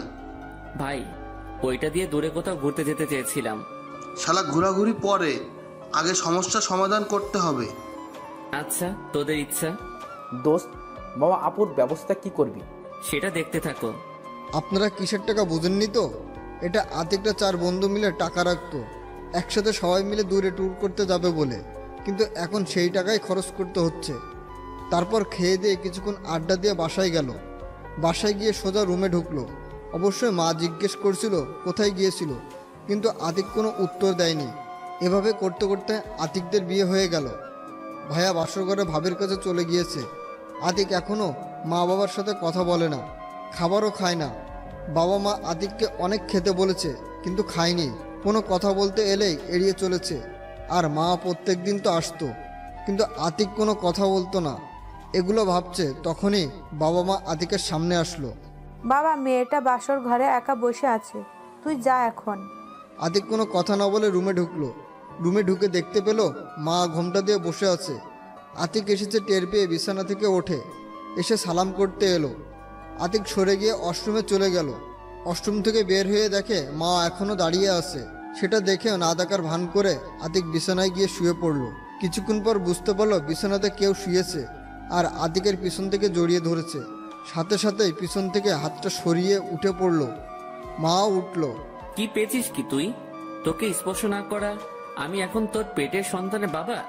আমাকে বানিয়ে দিলি চরিত্রহীন। তা তো তোর হয় নাই। বিশ্বাস করো, আমার পেটে কোনো সন্তান নেই। এটা আমি তোমাকে পাওয়ার জন্যই করেছি। তাই বলে আমাকে চরিত্রহীন বানিয়ে দিবি? কথা বলিস না কেন? জানি কিছু বলতে পারবি না। শোন, বিয়ে করছস আমাকে, এটাই চাইছিলিস। এখন তুই আমাকে স্পর্শ করবি না। আমার সামনে তোর ওই মুখ যেন না দেখি। দেখো, আমি তোমাকে ভালোবাসি, তাই আমি এই কাজটা করেছি। প্লিজ, তুমি আমার সাথে এমন করো না। তোর ন্যাকা কান্না বন্ধ কর। আমি এখন ঘুমাবো। আমি এই মাঝখানে কোলবালিশ রেখে দিয়েছি, এর এই পাশে ভুলেও আসবি না। মা কিছু না বলে চুপচাপ কান্না করছে। সেদিকে চোখ না দিয়ে শুয়ে পড়ল। আতিক কখন যে ঘুমিয়েছে নিজেও জানে না। কারো কান্নার আওয়াজে ঘুম ভেঙে গেল। জায়নামাজে বসে মা হাত তুলে কান্না করছে। আতিকের একটু কষ্ট লাগলো, কিন্তু ওর দেয়া কষ্টগুলো আতিকের মনে পড়ে গেছে, তাই চুপ করে ঘুমালো। একটু পরে ঘুম ভাঙলো কারোর ডাকে। তাকিয়ে দেখলো একজন পদ্মাশীল মেয়ে। আরে, কে আপনি? আরে, আমি মাওয়া। তুমি আমাকে এই মুখ দেখাতে মানা করেছো, তাই এইভাবে আসলাম। ও আপনি?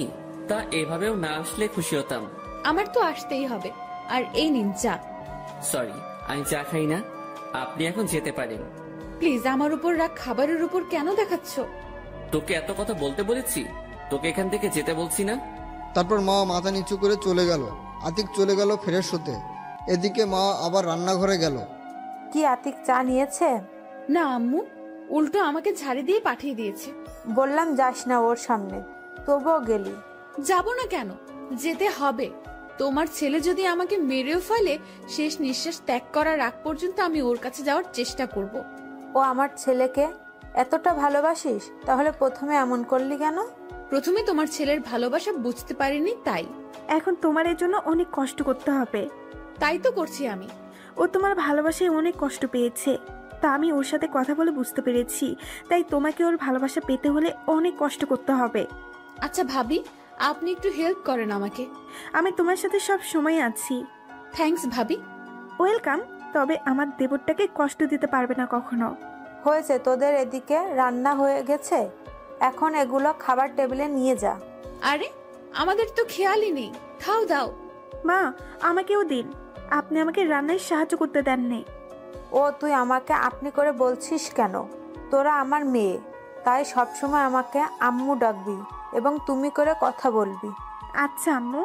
তারপর দুজনে খাবার টেবিলে খাবার নিয়ে গেল।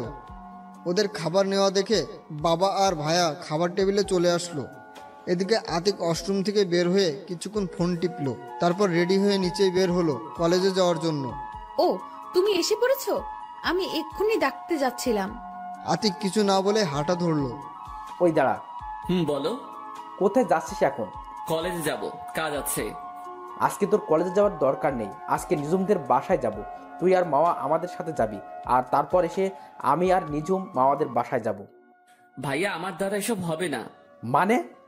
ভাবি, আমি একজন চরিত্রহীন, আর তার সাথে এই বাসার মানুষের একসাথে খাই কি করে? ওইসব বাদ দে বাবা, এখন খেতে আয়। আরে না, আপনারা আমার জন্য গলায় দড়ি দিয়ে মরতে চেয়েছিলেন বলেই চলে আসলো আতিক। তারপর বের হয়ে বন্ধুদের সাথে এক হয়ে খেতে গেল। এদিকে আতিক চলে যাওয়ার পর, কেন তোমরা ওর সাথে এমন করলে? বলে দিল না ওকে আমরা বিয়েতে আনন্দ করতে দিলে না, আর এমন একটা কাজ করছো যে ঘরের খাবারও খাচ্ছে না। আমি ভাবতেও পারিনি এত কিছু হবে। আমি আর কিছু বলবো না, তোমরা বুঝো। বলেই খাবার টেবিল থেকে উঠে গেল আতিকের ভাই। মা, আজকে আমাদের বাসায় যেতে হবে না, সবকিছু ঠিকঠাক হলেই যাব। আচ্ছা ঠিক আছে। আর ভালো লাগছে না, কি যে শুরু হলো বাড়িতে। আমি তোমাকে মানা করলাম এটা করতে, তবুও তুমি করলে।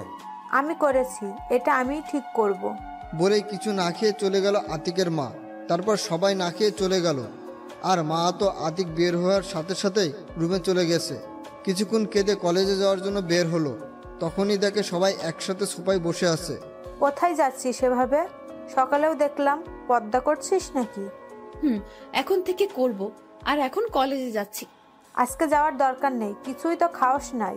থাক, যতদিন তোমার ছেলে বাসার খাবার না খাবে ততদিন আমি খাবো না। এতে যদি মরে যাই তো যাব। শুধু তুই কেন, বাসার কেউই খাবে না এখন থেকে। আচ্ছা, আমি কলেজে যাচ্ছি। আচ্ছা যাও, দেখো আমার দেবরটার মন জয় করতে পারো কিনা। সেজন্যই তো যাচ্ছি। এদিকে আতিকরা খাবার খেয়ে কলেজে গেল। কলেজে গিয়ে সবাই এক জায়গায় বসে আড্ডা দিচ্ছিল। দোস্ত দেখ, এই কলেজে প্রথম কাউকে বোরকা পরা এত সুন্দর একটা মেয়ে দেখছি। শালা মুনার কাছে বলা লাগবে। দেখ দোষ, মেয়েটা এইদিকে আসছে। তো আমি কি করব? এর মধ্যে মেয়েটা এসে আতিকের পাশে বসলো। এ কি, কে আপনি? এখানে বসেছেন কেন? আমি আমার স্বামীর কাছে বসবো না তো কার কাছে বসবো? আতিকের বুঝতে বাকি রইল না, এটা কে। সকালের পদ্মার কথা মনে পড়ে গেল। দেখেন, আমি একা আছি, ভালো আছি, আমাকে একটু শান্তিতে থাকতে দিন। আমি জানি তুমি ভালো নেই, আর তুমি আমাকে ছাড়া একদম ভালো থাকতে পারবে না। চুপ হয়ে গেলেন কেন? বলেন, সমস্যা নেই। ও কিছু বলতে পারবে না। তারপর আতিকের দিকে তাকাতেই দেখে আতিক নেই। দূরে তাকিয়ে দেখে আতিক হাঁটছে। তখনই মা উঠে দৌড় দিয়ে আতিকের পিছন থেকে জড়িয়ে ধরলো। আতিক দাঁড়িয়ে গেল, অনুভূতিটা বোঝার চেষ্টা করছিল। তখন আতিকের আগের কথা মনে পড়ে গেল। পেছন থেকে ছাড়িয়ে দুইটা থাপ্পড় মারলো। কি সমস্যা কি আপনার? আপনাকে মানা করা সত্ত্বেও কেন আমার কাছে আসেন? কি হলো, দাঁড়িয়ে আছেন কেন? যান আমার সামনে থেকে। আতিক কি করবে ভেবে পাচ্ছে না, তাই মাওয়াকে ছাড়িয়ে ক্লাসে চলে গেল। দোস্ত, তোর হাতে রক্ত। আতিক হাতের দিকে তাকিয়ে দেখে সত্যি রক্ত। তুই কিন্তু এখন বেশি বেশি করছিস। আমি কি করেছি? ওকে আমার কাছে আসতে মানা করি, তবু আসে কেন? তাই বলে এভাবে করবি? আমি জানি থাপ্পড়টা এত জোরে মারা উচিত হয়নি, কিন্তু ও আমাকে আমার বাবা মায়ের সামনে চরিত্রহীন বানিয়েছে। তবু তোরা বলবি আমি বাড়াবাড়ি করছি? অধরা আর তিথি চুপ হয়ে গেল। কি হলো, এখন চুপ কেন? সরি রে, ভুলে গিয়েছিলাম। তবে মা বাপুর কষ্ট দেখতে পাচ্ছি না। আমার মনে হয় তোকে সত্যিই ভালোবাসে। আতিক কিছু বলতে যাবে, তখনই স্যার এসে পড়লো। তারপর ক্লাস করে বের হয়ে দেখতে পেল আতিক নামাজ পড়ে গিয়ে বিছানায় শুয়ে ঘুমাচ্ছে। এদিকে মাওয়া এসে দেখে আতিক ঘুমাচ্ছে। আতিকের ঘুমন্ত মুখের দিকে তাকিয়ে থাকলো। কিছুক্ষণ তাকিয়ে থেকে আতিকের পাশে বসে মাথায় হাত বুলিয়ে দিচ্ছে। এদিকে আতিকের ঘুমের ভিতরে মনে হচ্ছে কেউ আতিকের মাথায় হাত বুলিয়ে দিচ্ছে, যেটা আতিকের খুব ভালো লাগছে। কে আতিকের মাথায় হাত বুলাচ্ছে সেটা দেখতে চোখ খুলতেই দেখে মাওয়া। আতিক এক ঝটকায় হাত সরিয়ে নিল। কি হয়েছে, এমন করছো কেন? আপনি আমাকে স্পর্শ করে সাহস পেলেন কোথায়? আপনাকে এতবার বলার পরও কেন আপনি আমার সামনে আসেন? তুমি আমাকে মারো, যা ইচ্ছা করো, তবুও তোমার থেকে দূরে থাকতে বলো না প্লিজ। আতিক কিছু বলতে যাবে, তখনই ভাবি রুমে আসলো। তাতে আতিক থেমে গেল। কি, তোমাদের সব গোছানো শেষ হয়েছে? ভাবি, সব গুছিয়ে নিয়েছি। ও তাহলে তো ভালোই। এখন চলো, খেতে চলো, মা খেতে ডাকছে। আচ্ছা ভাবি, চলুন আগে খেয়ে আসি, তারপর রেডি হয়ে বের হব। আচ্ছা চলো। তারপর মা পর্দা করে বের হলো এবং খাবার টেবিলে খাবার সাফ করে দিতে লাগলো। কি হলো মাওয়া, তুমি বসছো না কেন? আসলে বাবা, এখানে খাবার খেতে হলে আমার মুখ খুলতে হবে। ও তাহলে বাবা আপনারা খান, আপনারা খাওয়ার পর আমি মাও খেয়ে নিব। আচ্ছা ঠিক আছে। তারপর আর কোনো কথা হলো না। আতিক খেয়ে উঠল।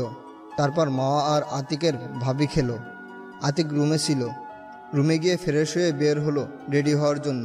বের হয়ে দেখে মা শাড়ি পরেছে, আর সাথে সাথে মা আতিকের দিকে ঘুরলো। সরি, আমি বুঝতে পারিনি আপনি শাড়ি চেঞ্জ করছেন বলে আবার ওয়াশরুমে ঢুকলো আতিক।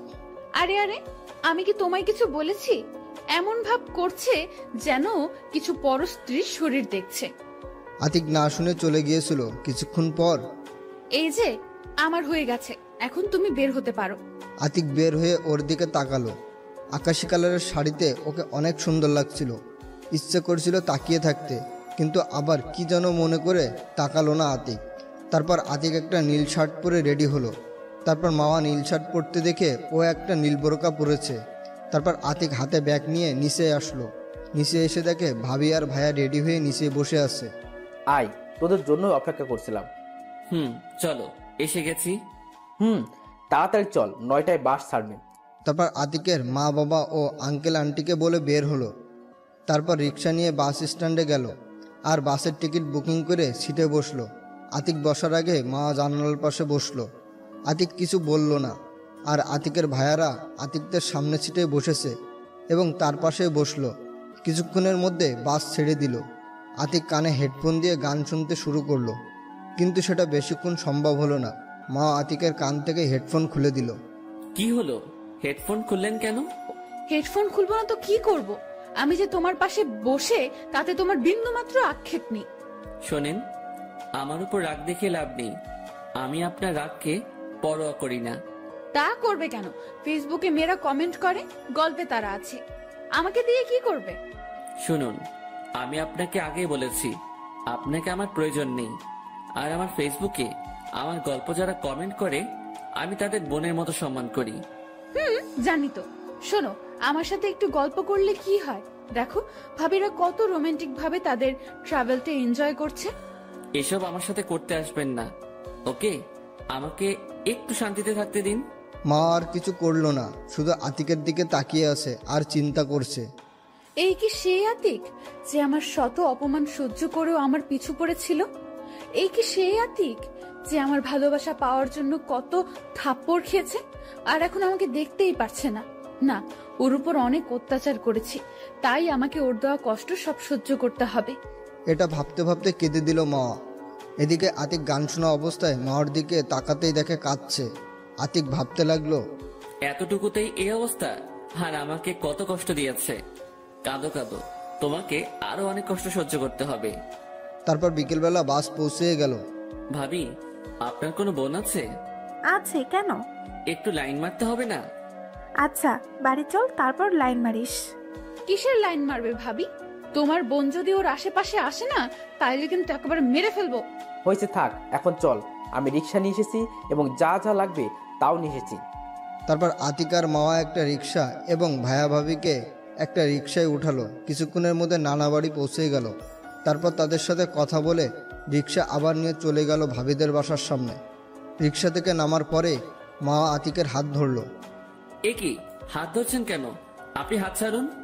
হাত ছাড়বো মানে? আমি হাত ছাড়তে পারবো না, তুমি যা করার করে নিও। বাসার দিকে তাকিয়ে দেখে অনেকে আতিকের দিকে তাকিয়ে আছে, তাই আর কিছু না বলে ওইভাবে বাসায় যেতে লাগলো। বাসার ভিতরে গিয়ে সবার সাথে কুশল বিনিময় করলো। তখনই দেখে আতিকের দিকে একটা 7 থেকে 8 বছরের মেয়ে দৌড়ে আসলো। এই মেয়ে, তুমি আমার বিয়াই মশাইয়ের হাত ধরে আছো কেন? আমি হাত ধরেছি আমার স্বামীর, তাতে তোমার কি? কি?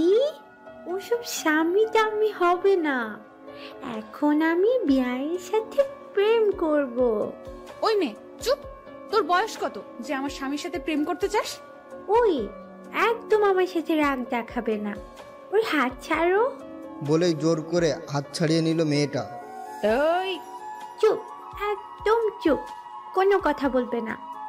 আমি এখন বিয়ের সাথে প্রেম করব। মাকে ধমক দিয়ে থামিয়ে এখন সবাই গোল হয়ে কাহিনী দেখছে আর হাসছে। আচ্ছা বিয়াইন, তোমার নাম কি? I love you. I love you, এটা আবার কেমন নাম? তুমি আমাকে আই লাভ ইউ বলেই ডাকবে। না, তুমি ওকে এটা বলে ডাকবে না। এই, তুমি চুপ থাকো। আবার আমাদের মাঝে কথা বলছো।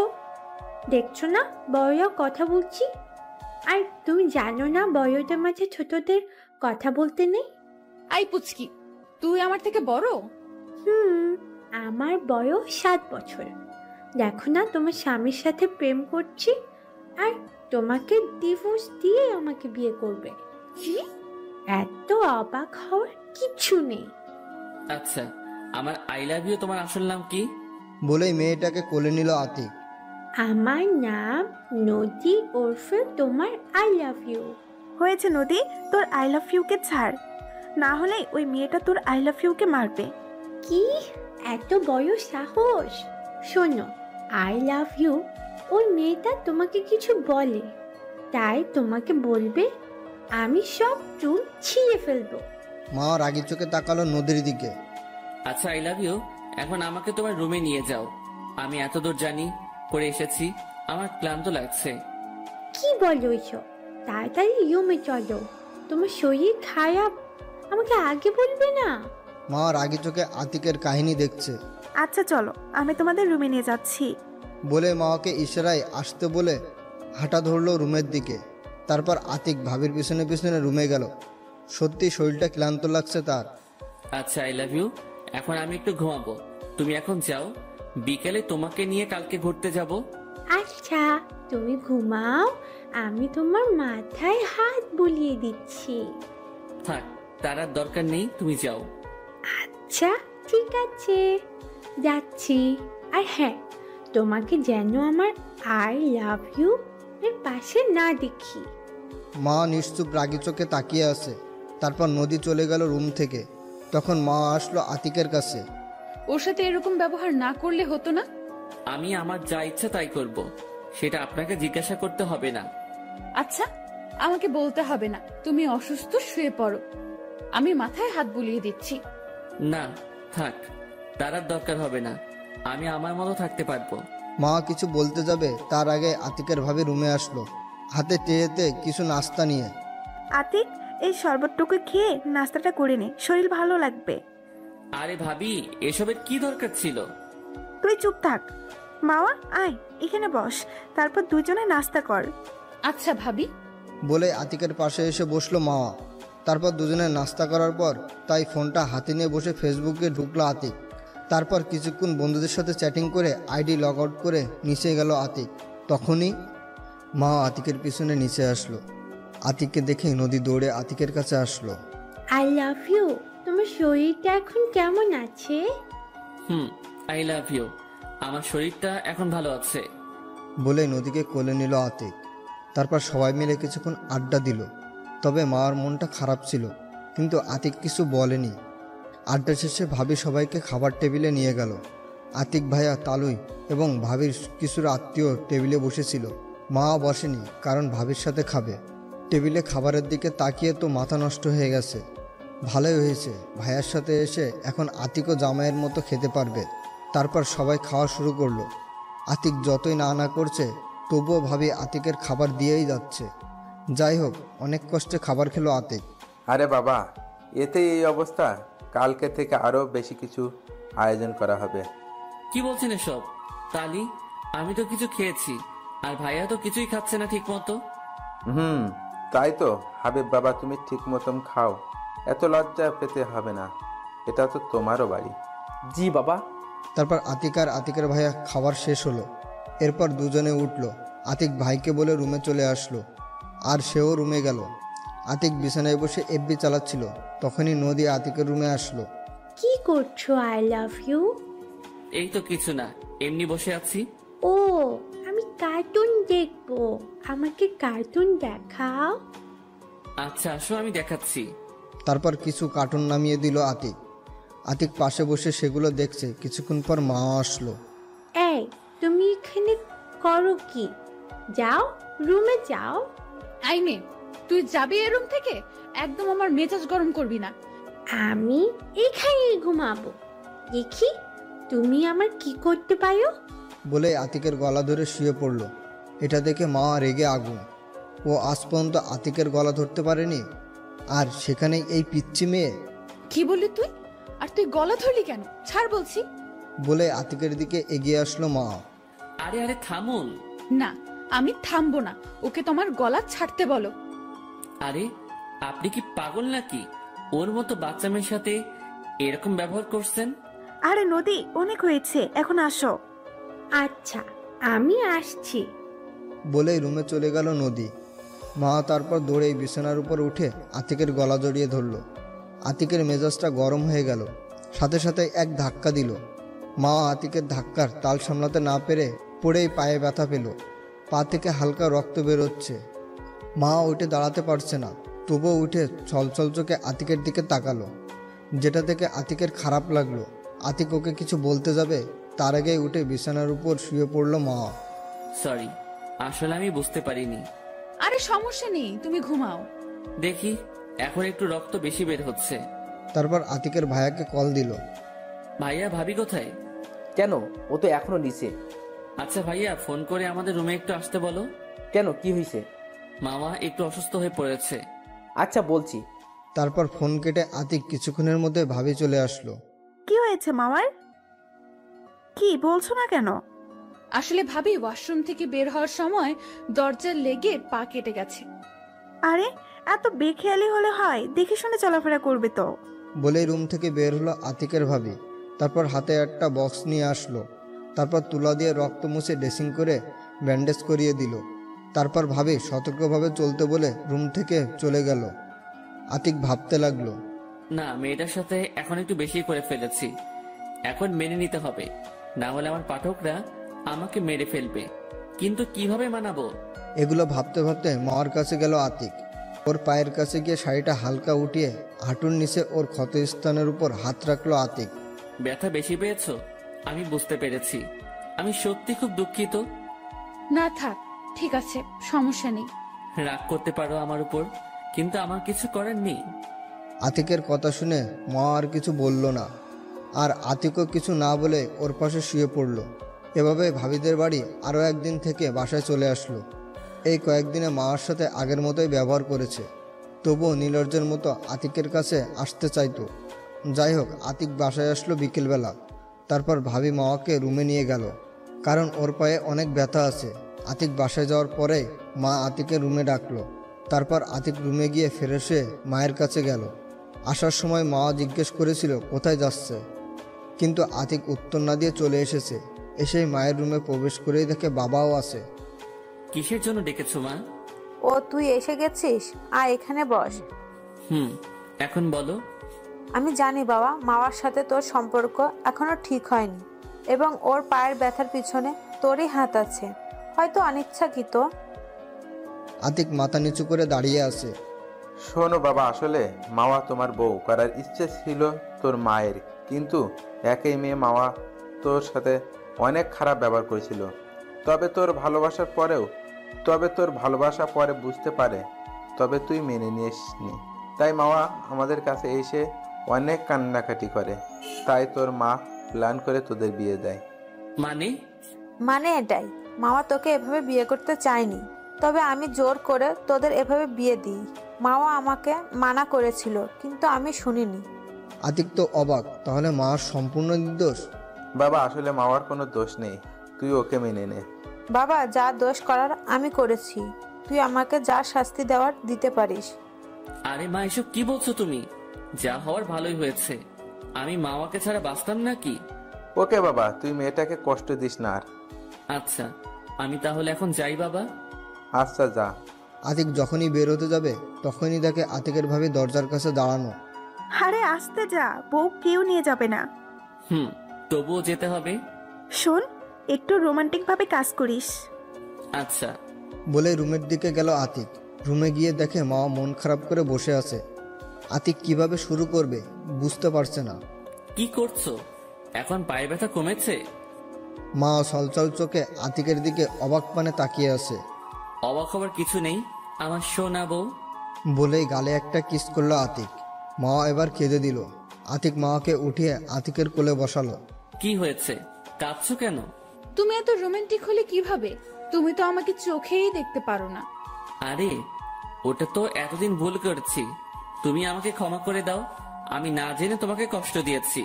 আরে তোমার ক্ষমা চাওয়ার দরকার নেই, তুমি আমাকে আগের মতো ভালোবাসবা, তাহলেই হবে। আমি কি তোমার